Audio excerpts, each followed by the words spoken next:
Hey guys, Ed here, bringing you part 7 of the Reincarnation of Link series. Before I get into it, I would like to apologize, but due to work, family issues, and a bit of money problems, I couldn't upload the scripts that were ready, but no need to worry though. I managed to settle most of them, and now I'll try to upload them. With that said, let's get into it. Fearless.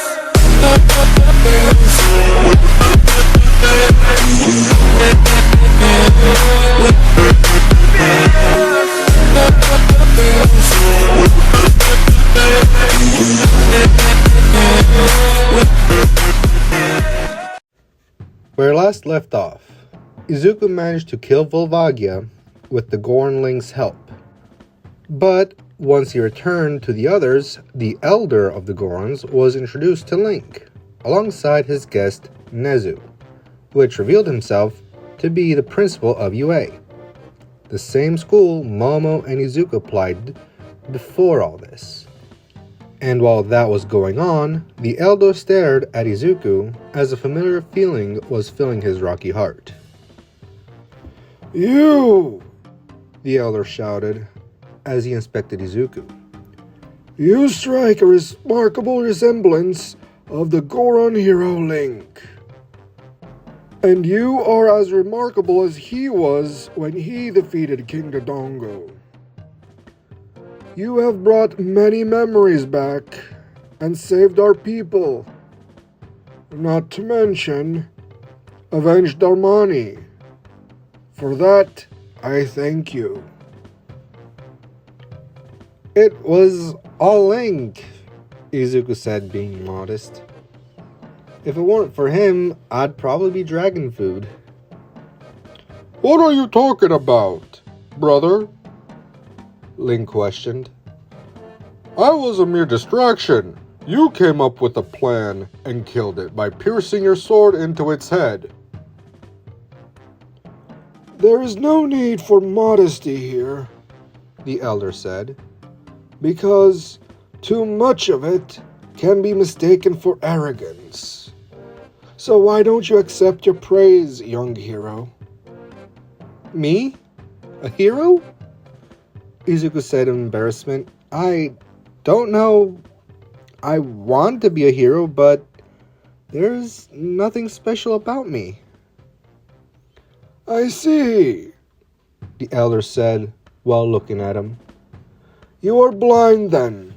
How could you not see it for yourself?"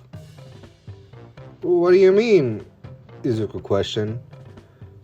"You aren't able to see that you are special," the elder said.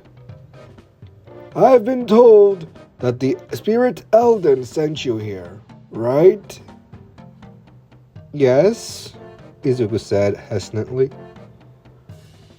"Then you are special," the elder said. "Light spirits are beings that watch over the land and never interact with humans. So for a mere human to interact with all of the light spirits may raise questions. I am led to believe Momo hasn't told us the full story, and you are hiding it. I don't know why, but I can't force you to tell us." "Thank you for understanding," Izuku said. "That said," the elder said, grabbing Izuku's attention, "if you need guidance, go into the forest and speak to the guardian spirit that dwells there." But before Izuku could ask more, Izuku felt a tug and he turned towards it. "Thank you," little Darunia shouted as he hugged Izuku. "You truly are strong. When I grow up, I want to be strong as you." "I'm sure you'll be stronger than I could ever be," Izuku said, giving the little Goron hope. "Unfortunately, I won't be able to stay as much." "Then come visit anytime you like," Darunia said. "Then we can play." "Sure thing," Izuku said as he patted his head. "Well, Goron, We'll be taking our leave then, Nezu said, preparing himself to leave with Izuku and Momo. If there's anything, you know how to get a hold of me. As the elder let his guest leave, the sad expression creeped on his face. What's wrong, elder? Link said, concerned about the elder. Tell me, Link. You see it too, don't you? The elder questioned. I do, Link said, frowning. Do you think he has the same fate as our hero Link? Darunia once confided in me that before the war, years passed when Link returned to Hyrule, the elder said. He returned from his quest, but he was lost, confused. He didn't even know what he wanted, nor what to do. I see that in Izuku. He's confused, and he doesn't know. He was probably thrust into this with no explanations, and matched the expectations far bigger than himself. I didn't know that, Link said. But what do you suggest we do? Can we help Brother Izuku? The only thing we can, the elder said, is to wait, because only time can tell. We cut over to Izuku and Momo in Principal Nezu's office after an awkward car ride. I know this is strange coming from me, but I have to ask, Nezu said. I need your help. With what? Izuku questioned. With the dusk phenomenon, Nezu said, expecting an answer.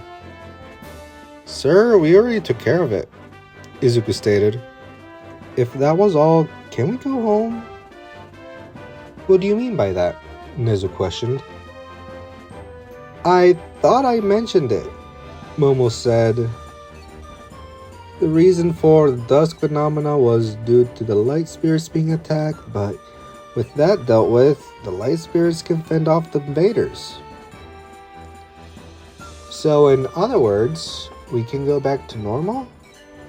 Nezu asked, hopeful. I guess so, Izuku said. We definitely need to go back home. There are people waiting for us. Mr. Midoriya, Nezu started. I noticed that you too sent an application to UA through your middle school. Yes, I have, Izuku said. Even though I'm quirkless, will I be able to attend? I don't know how you feel about it, Nezu said, but I'm definitely going to send you a recommendation, considering you took down an actual fire-breathing dragon instead of a volcano. Therefore, not making it erupt, and saving a lot of people in the process. If anyone is deserving of a title of a hero, it would be the two of you, considering your previous achievements were. Recommendation? Izuku shouted in disbelief. Just like that? Calm down, Momo said, slapping Izuku on the head. I had enough of your muttering considering what happened last time. I need to fix that habit. Right, Izuku said, remembering the moment they fought a giant bug. I'm sorry. I'm sure there's a particular story for that, Nezu said. But just so you know, pro heroes have been calling it quits lately, and there are a lot less of us in active duty. What do you mean? Momo questioned. There are a bunch of pro heroes. Momo, I can confirm what Principal Nezu is talking about, Izuku said. There were 3 other heroes accompanying Tiger of the Wild Pussycats, and they were questioning if they were in the right business, as those creatures took civilians in order to multiply. So it's not surprising people are quitting. That's exactly what I was talking about, Nezu speculated. You speak as if you were there. Believe me when I say it's a long story, Izuku said. I don't want to be that person, but could you stop beating around the bush? Very well, Nezu said, sighing. Because of what's happened with the dusk phenomena, a lot of heroes are quitting, which means the future of hero society as we know it may change. So this time around, we aren't sugarcoating anything. And whoever wants to be a hero, they'll be enrolled to fight the imminent threat. And according to Goron, war may be upon us sooner than expected. What do you mean by war? Izuku asked. There's no war coming. We stopped the invasion by helping the light spirits. Though that may be true, Nezu said, trailing off. If the light spirits were already watching over the land and protecting it, what caused the spirits to fall? Or better yet, will it happen again? And the important question is this the end of it? Because to me, it just seems that we are delaying the inevitable, with no way of knowing anything, causing us to stay on the defensive, and that uncertainty is causing heroes to quit, and the public to panic. It'll end soon, Izuku said, trying not to reel in too much. I believe that this will end soon, and everything will go back to normal. How can you be certain of it? Nezu questioned. To everyone else, that may very well be a wishful way of thinking. The truth is, we know nothing. It seems that you know something, but you refuse to share that knowledge. That may save lives. The truth is, I don't know myself, Izuku said. I need to learn more in order to actually be of any help. Very well, Nezu said, sighing. Normally we'll still have 6 months away, but the whole situation we're in, we will have the entrance exams on Monday for everyone. Even though the two of you don't have to. Why? Momo questioned. Because I myself have seen what you are capable of, Nezu stated. Or rather, Mr. Midoriya. You, on the other hand, I believe in my Goron friend, and I know that he doesn't lie. Therefore, if you two were together this entire time, you most likely collaborated and helped each other out along the way. That's true, Izuku said, agreeing. It's not like we can refuse, right? Right, Nezu said, seeming a bit suspicious. Mr. Midoriya, you seem a little on edge for some reason. Does it have to do with what you and Miss Yairos are hiding? Sort of, Izuku said, sounding a bit ambiguous. I can't go into detail, or at least not yet. I see, Nezu started as he turned to Momo. And what about you, Miss Yairozu? Do you feel the same way as Mr. Midoriya? Yes, I do, and as Izuku stated earlier, Momo started as she looked towards Izuku and then back at Nezu. There are some things that we ourselves are having trouble understanding, and as soon as we get a conclusion, you will be the first to know. Very well then, Nezu sighed. I'll be seeing you on Monday. But isn't Monday tomorrow? Izuku questioned. Right, I lost track of time, Nezu said, embarrassed. I'll be seeing you tomorrow morning alongside the other that applied, and be here by 7:30. The duo exited Nezu's office. They decided to go their separate ways. As Izuku was walking home alone, Midna decided to speak up. The mouse person was right, Midna stated. The spirits have been watching over, and they were beaten, and they had their light stolen, and causing all of this. And it happened again and again until the last piece of the fused shadows is in my hands. Why? Izuku questioned, getting a bit irritated. Why do you need it so bad? Because, Midna said, annoyed. You humans can't deal with that kind of power, and I need it. Need it for what? World domination? Izuku said, sounding sarcastic. It's none of your concern, Midna spout. And if you know what's good for you, you'll do as I say, Mr. Chosen Hero of the Gods. And what guarantee do I have that once this is all over, you won't stab me in the back, huh? Izuku said. Because we barely know each other.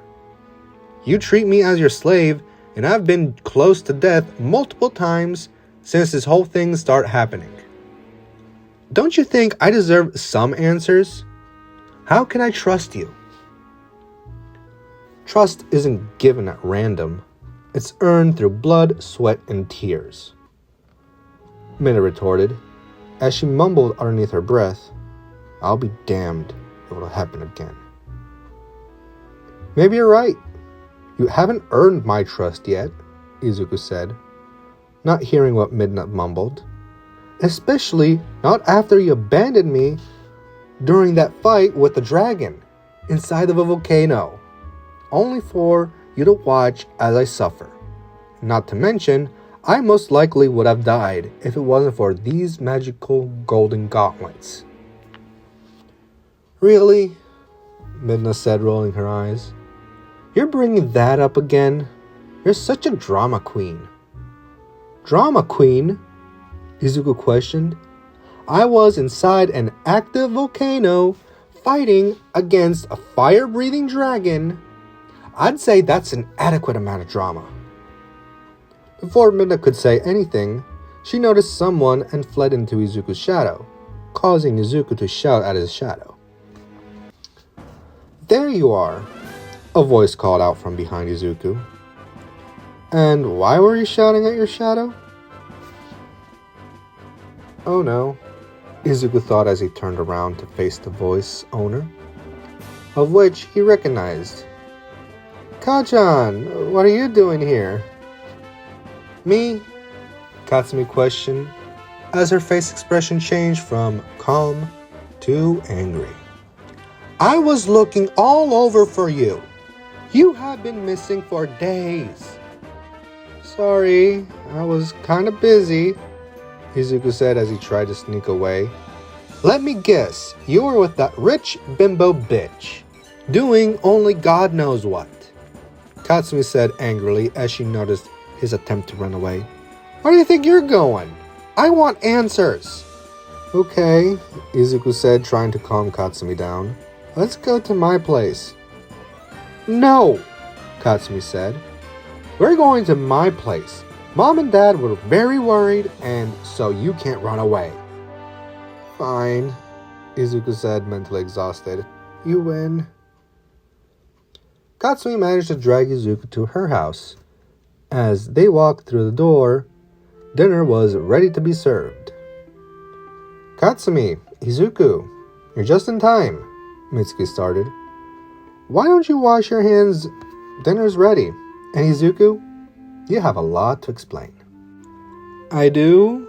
Questioned Izuku, as he could feel the worried yet angry glare that only a mother could give. I'll go wash my hands. After washing his hands and eating enough food, they were all relaxing. Mitsuki broke the silence.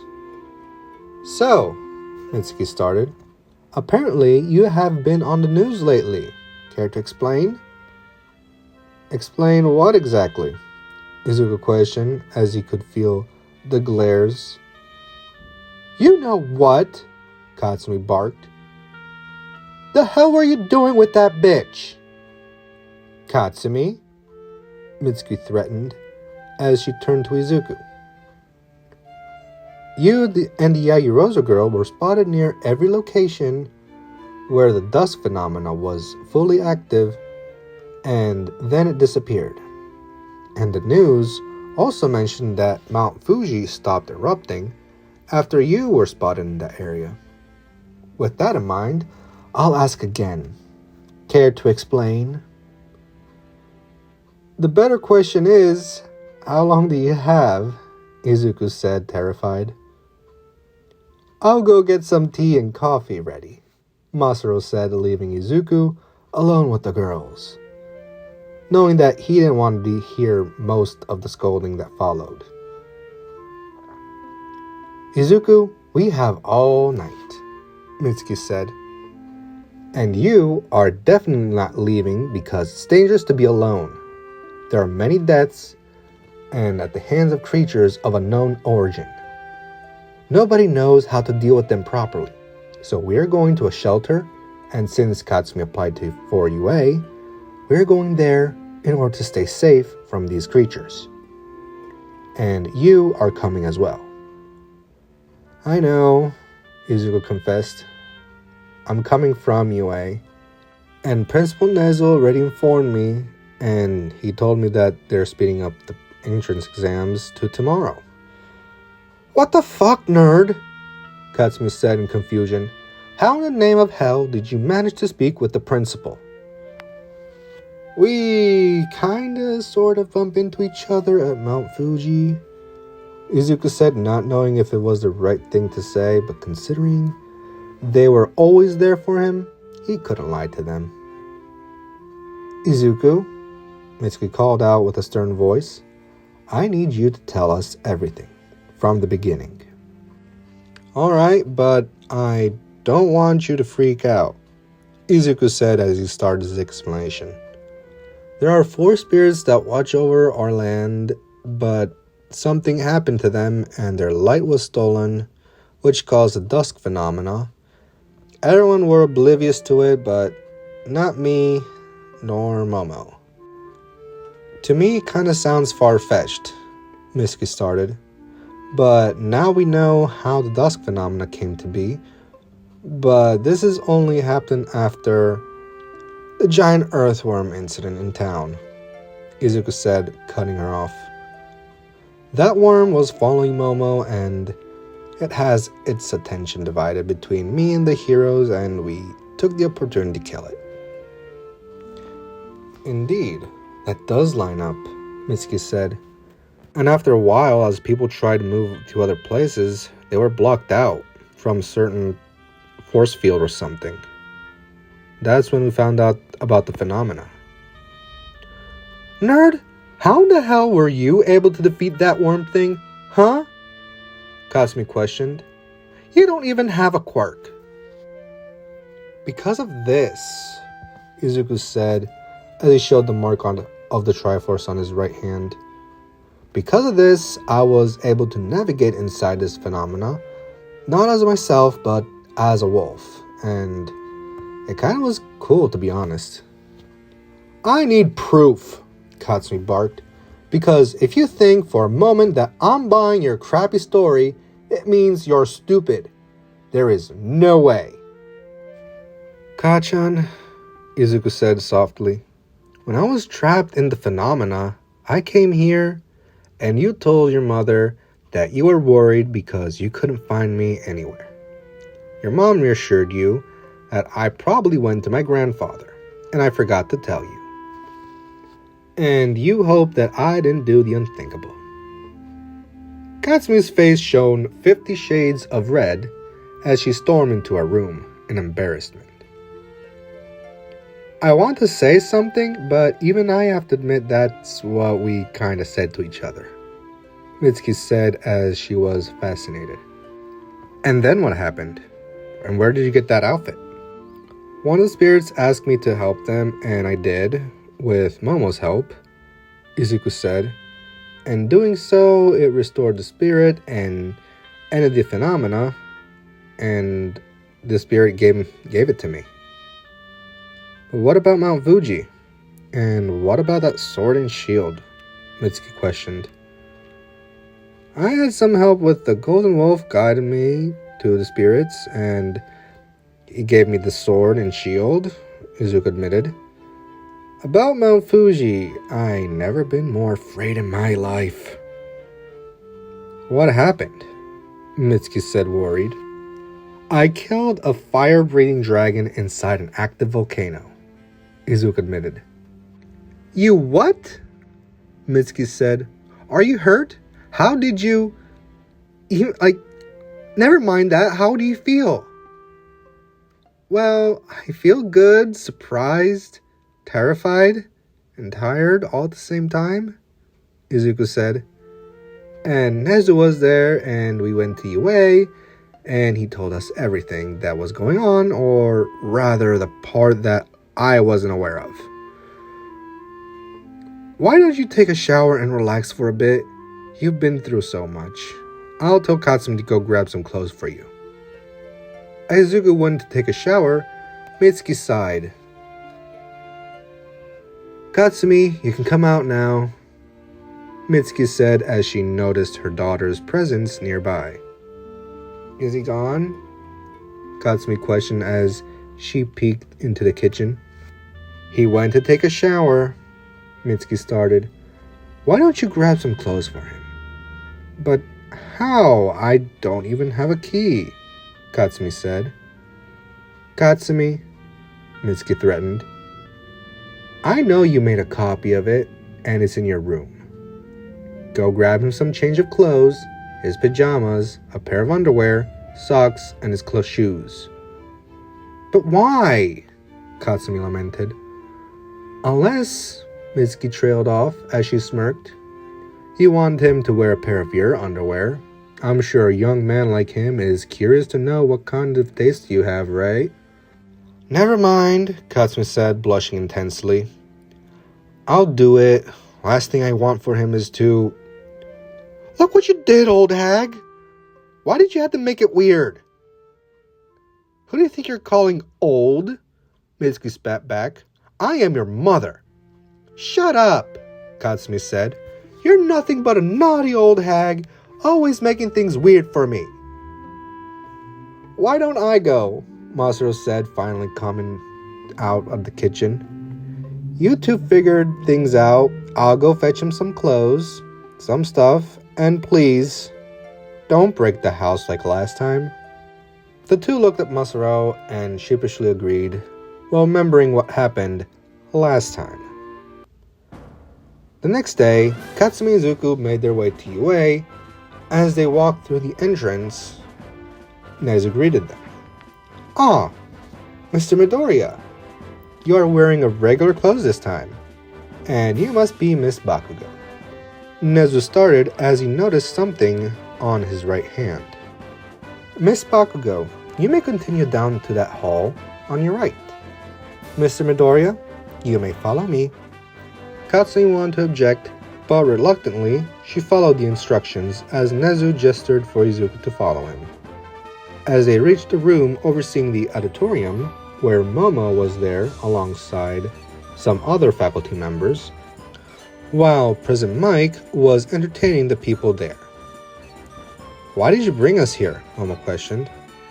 Like I mentioned, Nezu said, I wanted to see firsthand how desperate us hero schools are, because what is happening here is already happening everywhere else in Japan, with other hero schools, and the reason on why we need your help. Their help? A grumpy voice questioned. They're just teenagers. What could they do? Vlad, I know how you feel about this, but trust me, Nezu said. Their help is fundamental. Without them, we can only defend and hope for the best.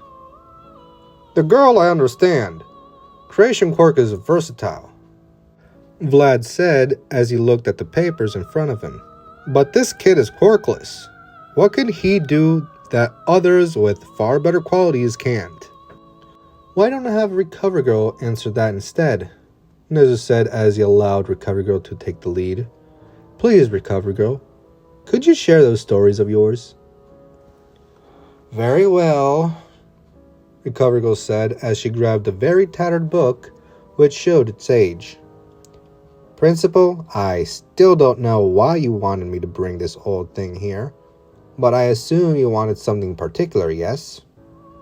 Indeed, Nezu said. Tell us about the ancient hero and the blade of evil's bane. Very well, Recovery Girl said as she opened the book with care, knowing that the pages might break at some point. It is said that long ago, during the era of creation, 3 goddesses created the earth. Once they were done, they departed, leaving behind a relic, known as the Triforce. But after centuries of peace, demons started to appear. They took notice of the Triforce and tried to take it for themselves, and then rule over the humans. But that is when the goddess Hylia stepped in and battled the Demon King. But she realized she couldn't on her own, so she chose a knight to aid her. But she fell in love. In hopes of increasing the odds, she had forged a sword for him with the help of 6 sages. But unfortunately, the knight was killed, causing Hylia much pain.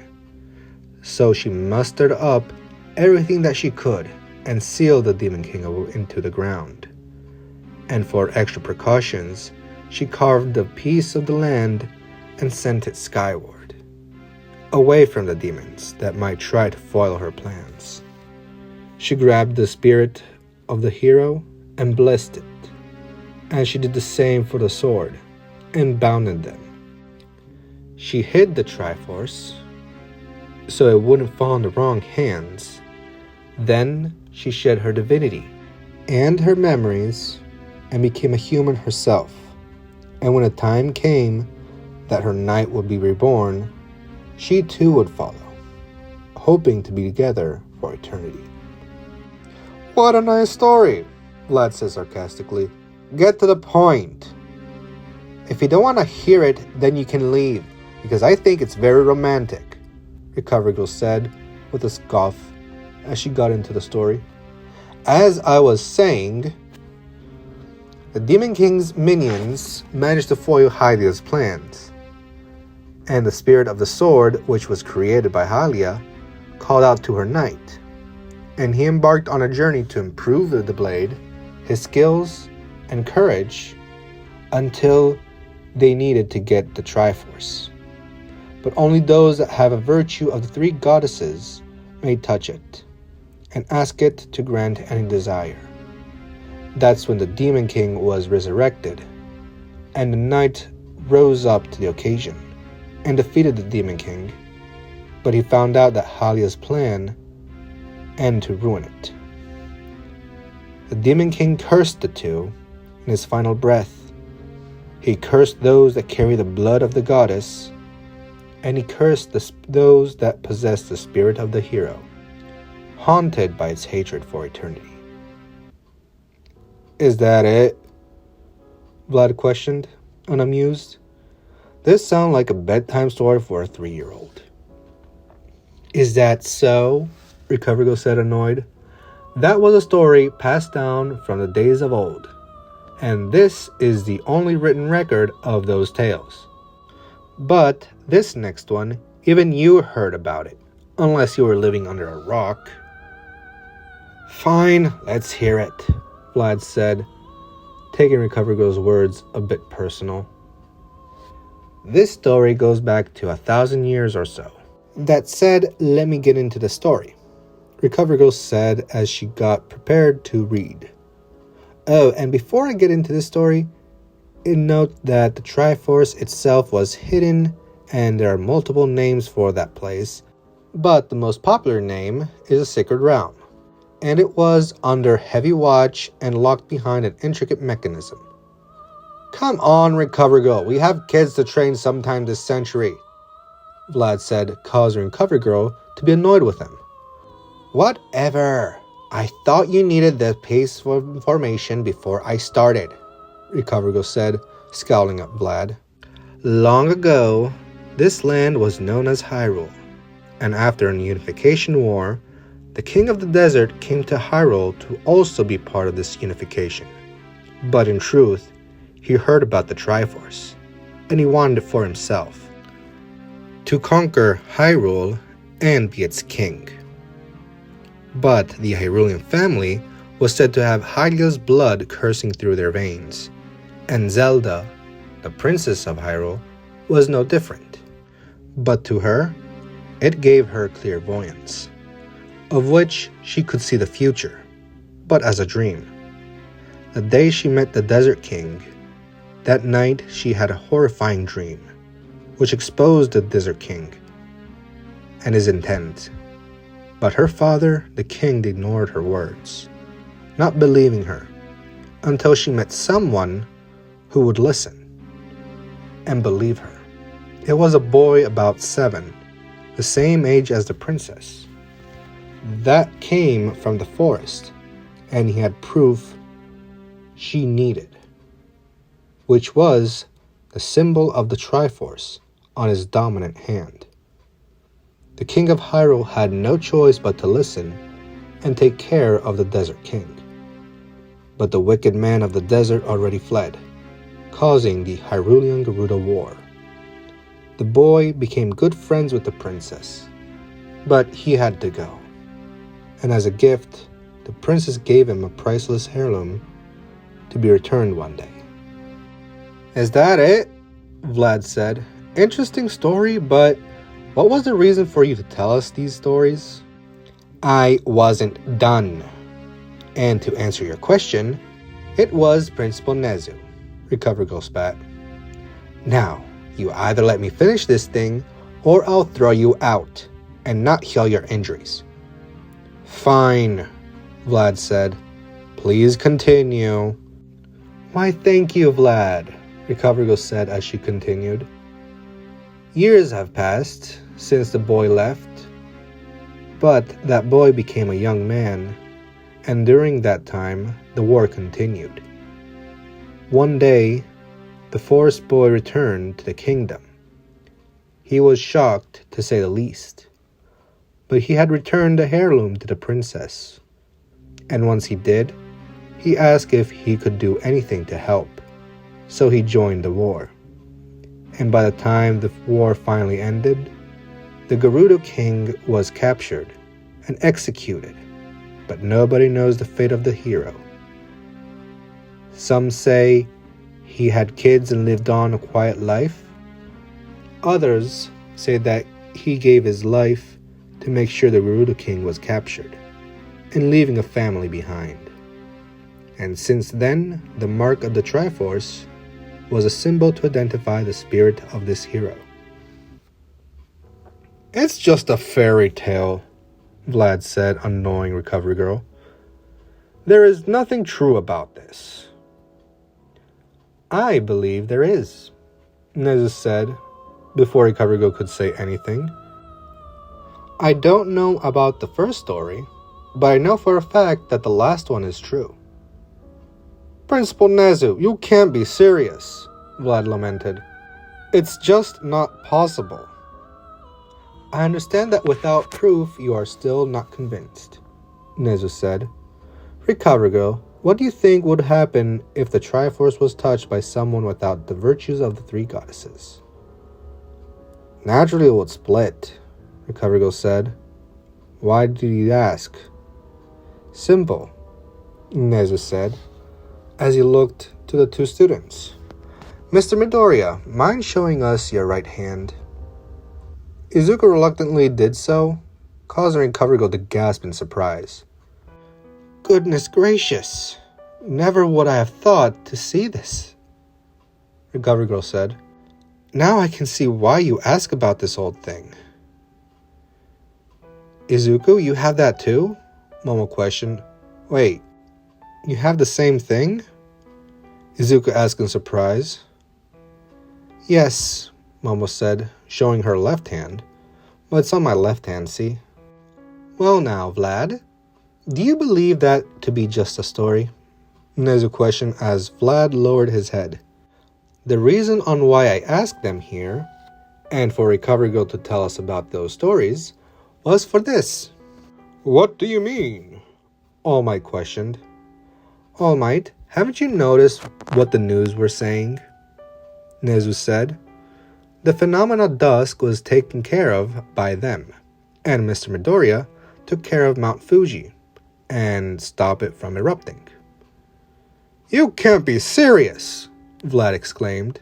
"He's quirkless!" "Vlad, The fact remains, we need anyone that can help. War is coming, Nezu said. and, to be frank, I'll feel more much at ease with the spirit of an ancient hero on my side that is not affected by these weird phenomena and creatures. Sir, everyone that applied for UA is here, Mike said, interrupting the conversation via radio. Should I start? No, I'll be down in a few, Nez responded as he looked to the others. And I will prove to you that we need all the help we can get. So please watch as I address the candidates. Before anyone could agree, Nezu exited the room as he made his way on stage. Hello, young students. I am the principal of UA, Nezu started. A lot of you heard about this weird phenomena happening. Knowing that, I would like to say that we need your help. To be continued. That's it for today's video. If you enjoyed, leave a like, comment down below. If you're new to the channel, consider subscribing for more. Turn on the bell notification to be updated so you never miss a video. That said, peace out.